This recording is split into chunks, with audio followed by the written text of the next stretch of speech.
This is unboxing of a Portek Master Lock horse saw, and let's see what is inside it. I already got one.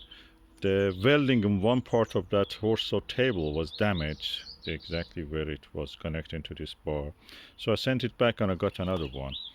And it is 18 kilograms, so it is quite heavy, so that needs heavy weight because you put logs and you want to actually sew something on it. It should be standing in its place, so heavy one is good for that.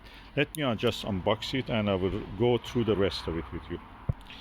So I have now removed the packaging and I will open that box and then to try to set up everything.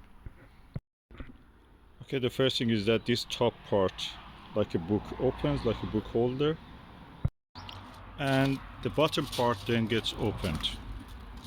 So in the previous one, that bottom part was not opening, it was not opening wide, so even with that one it had a problem. So this is the correct way. So now it easily can take the tool section that I can actually open it now. It's like functioning now. It's doing its job. It's holding something on it. So these are the parts. This is the guard for the chainsaw. That's the mechanism for the chainsaw, the hinge and everything. That's the handle for moving the chainsaw up and down with the mechanism. These are the leg foot. For the foot of the horse saw, you put these legs. And that's the handle guard for protecting you from the chainsaw coming toward you. When you are moving it this way, it protects it, it blocks it so it doesn't come toward your leg. So let's just attach them. If you want to attach those foot to the leg has a telescopic attachment. You have to loosen the bolt and just let it come. That part is smaller and can fit into that red part. And for doing that you need a wrench. This is a wrench and you have to work with it. Okay, hopefully you see that. That's the screw, and I've loosened it. The telescopic leg came out and I have pushed this into that smaller bit, otherwise that part is too big for that, so you have to use this. That extends the leg around 12 centimeter. So all the 4 foot pads are now installed. Let's just attach the mechanisms here for the chainsaw. And this is the instruction for the next parts.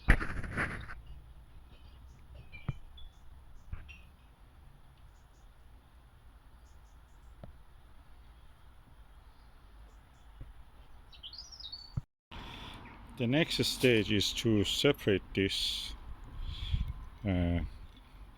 bolt from here. You have to put it on the ground if you don't have a table or vase, and then release this from that part,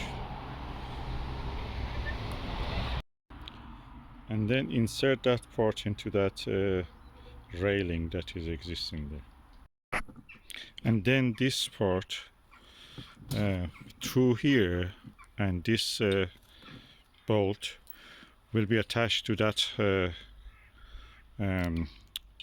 place that this bolt originally was connected. I'll show you.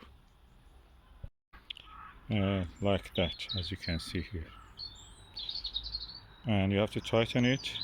Then the next part will be to attach this with this pin to the top of that bar, and as I showed, this one goes like that,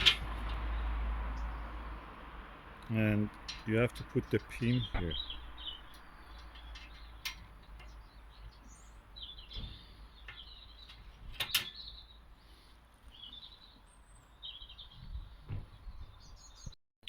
There is a screw here which you have to remove, then the handle will go there. I'll show you.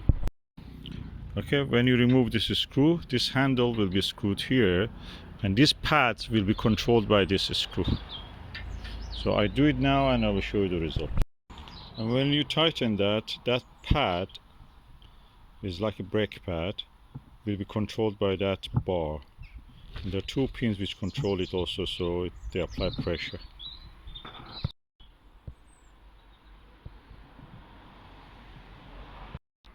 At this stage you can actually attach your chainsaw railing.